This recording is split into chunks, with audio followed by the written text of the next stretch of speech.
नमस्कार दोस्तों, जय श्री कृष्णा। इस लेख में आज हम श्री कृष्णा लीला भाग 20 की कहानी को सुनेंगे।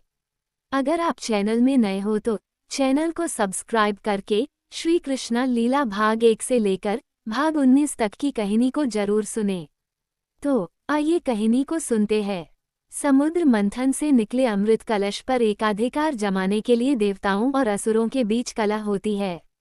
भगवान विष्णु नहीं चाहते हैं कि अमृत की एक बूंद भी असुरों को मिले। इससे वे अमर हो जाते और पृथ्वी पर धर्म का नाश करते रहते। प्रभु ने मोहिनी रूप धारण किया और असुरों को अपने सौंदर्य व लच्छेदार बातों में ऐसा उलझाया कि उन्होंने अमृत कलश मोहिनी को सौंप दिया ताकि वह अपनी इच्छानुसार इसे देवताओं और असुरों को पिला दे।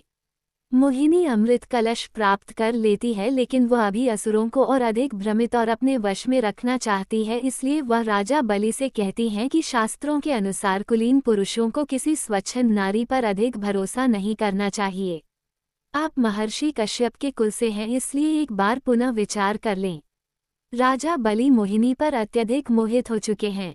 वह कहते हैं कि बड़े से बड़ा कुलीन, शूरवीर महात्मा और योगी जब किसी सुंदर स्त्री के नयन बाण से घायल होकर अपने घुटने टेक देता है तो वह अपना कुल, धर्म, वीरता और तपस्या उसकी ठोकरों में डाल देता है। तब उसे उचित अनुचित पाप पुण्य का भान नहीं रहता। इस समय वही दशा असुरों की है। मोहिनी असुरों दानवों को माया रचित कलश से नकली अमृत पिलाती है। एक दानव उसे कलश बदलते देख लेता है। वह अमृत पीने के लिए अपना रूप बदलकर देवताओं के बीच बैठ जाता है और अमृत ग्रहण कर लेता है। किंतु सूर्यदेव और चंद्रदेव उसका ये छल देख लेते हैं और मोहिनी को उसके बारे में बता देते हैं। दानव वहां से भागने का प्रयास करता है। मोहिनी रूप धारण किए हुए भगवान विष्णु अपने चतुर्भुज रूप में आते हैं और सुदर्शन चक्र से उसका शीश काट देते हैं। असुर राजा बलि इसे छल कहता है और देवताओं पर आक्रमण कर देता है। श्री कृष्ण को ये कथा सुनाते हुए महर्षि संदीपनी कहते हैं कि पुराणों में इसी युद्ध का वर्णन देवासुर संग्राम के रूप में किया गया है। चूंकि देवता अमृत पीकर शक्तिशाली हो चुके थे, इसलिए इस युद्ध में सभी असुर दानव मारे गए।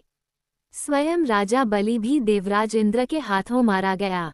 महर्षि संदीपनी बताते हैं कि दैत्यों के गुरु शुक्राचार्य संजीवनी विद्या जानते थे, इसलिए उन्होंने जिन दैत्यों, असुरों और दानवों के सिर धड़ से अलग नहीं हुए थे, अपनी संजीवनी विद्या से पुनः जीवित कर दिया।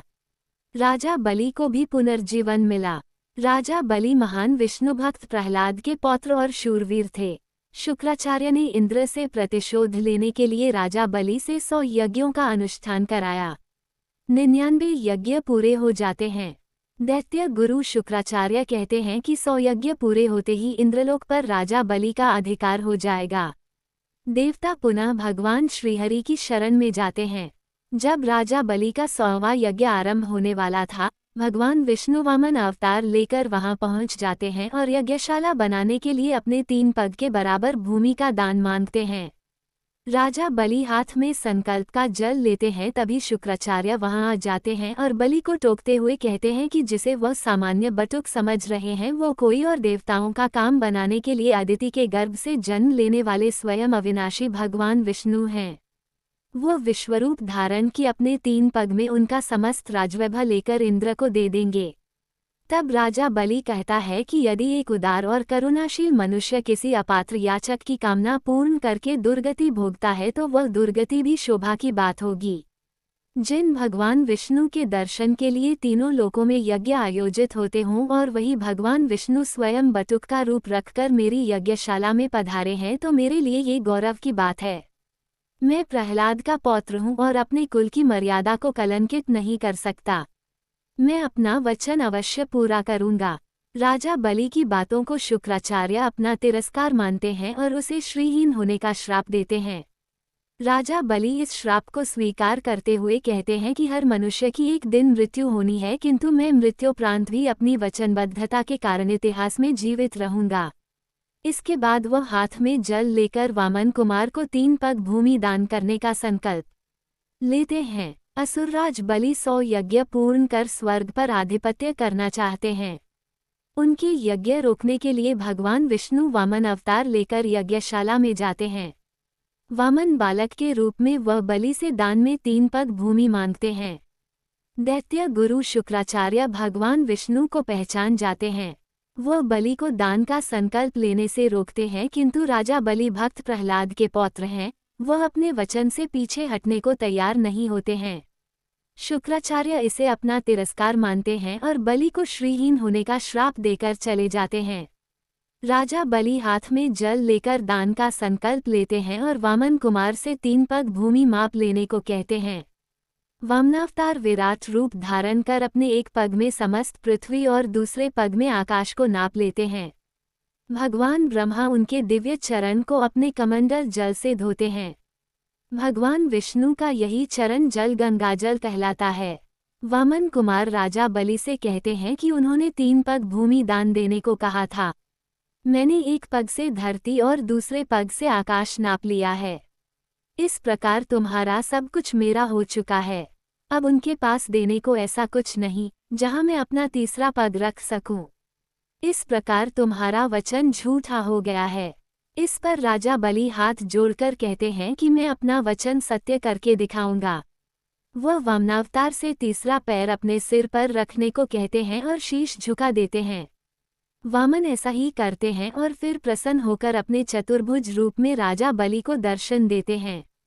श्रीहरि राजा बलि को वरदान देते हैं कि सावर्ण मनवंतर में उन्हें इंद्र का पद प्राप्त होगा और तब तक वे अपने दादा प्रहलाद के साथ सुरतल्यलोक यानी पाताललोक में रहेंगे और नित्य उन्हें अपने पास पाएंगे। इस कथा का श्रवण करने के बाद श्रीकृष्ण जिज्ञासावश अपने गुरु महर्षि संदीपनी से पूछते हैं कि भगवान तो सर्वशक्तिमान हैं, वह चाहे तो संकल्प मात्र से दुष्टों का नाश कर सकते हैं, फिर वो क्यों मानव रूप लेकर धरती पर आते हैं। इसके उत्तर में महर्षि कहते हैं कि भगवान के मानव रूप में अवतार लेने से धरती के प्राणियों को उनकी लीला देखने का सौभाग्य प्राप्त होता है और उनमें यह विश्वास जागृत होता है कि उनका कोई रखवाला है जो उन्हें हर संकट से बचा सकता है। यही विश्वास प्राणी को अपने धर्म पर दृढ़ रहने की शक्ति देता है। महर्षि संदीपनी कहते हैं कि उन्होंने अभी तक भगवान विष्णु के जिन अवतारों की कथा सुनाई है वे सभी आवेशावतार थे। इनका जन्म नहीं होता बल्कि यह किसी विशेष संकट को टालने अथवा किसी विशेष उद्देश्य के लिए उतने ही समय के लिए होता है। ये सभी आवेशावतार 10 और 11 कलाओं से सुशोभित थे। संदीपनी कहते हैं कि अब वे राम अवतार की कथा सुनाएंगे जो 12 कलाओं से सुशोभित थे और इस अवतार में उन्होंने मानव जीवन के आदर्शों को स्थापित किया। वह बताते हैं कि जिस काल में राम का अवतार हुआ उस काल में परशुराम जी भी धरती पर उपस्थित थे। 2 अवतारों का एक साथ धरती पर होना उस काल की विशेषता थी। पुराणों के अनुसार जब परशुराम जी का सामना रामचंद्र जी से हुआ तो परशुराम जी का अवतार काल समाप्त हो गया। ये घटना सीता स्वयंवर के समय की है, जब राम शिव धनुष को भंग कर देते हैं और क्रोधित परशुराम वहां आ जाते हैं।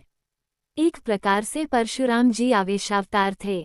जब उन्होंने जान लिया कि राम श्रीहरि के पूर्ण अवतार हैं तो वह ये भी समझ गए कि उनका अवतार काल समाप्त हो गया है। तब परशुराम राम को विष्णु धनुष सौंपकर तपस्या करने चले जाते हैं। महर्षि संदीपनी इन्हीं भगवान राम की कथा सुनाते हुए बताते हैं कि त्रेतायुग में अयोध्या के राजा दशरथ को कोई संतान नहीं थी। उन्होंने ऋष्यशृंग मुनि से पुत्र कामेष्टि यज्ञ करवाया। यज्ञकुंड से अग्निदेव खीर का पात्र लेकर प्रकट हुए और दशरथ को पुत्रवान होने का वरदान दिया। राजा दशरथ ने ये खीर अपनी महारानी कौशल्या और रानी कैकी में बांट दी। दोनों रानियों ने अपनी खीर से एक एक भाग छोटी रानी सुमित्रा को खिला दिया। अगली चैत्र मास के शुक्ल पक्ष की नवमी तिथि को मध्याह्न भगवान राम ने माता कौशल्या के गर्भ से जन्म लिया। तत्पश्चात कैकेयी से भरत और सुमित्रा से लक्ष्मण और शत्रुघ्न ने जन्म लिया।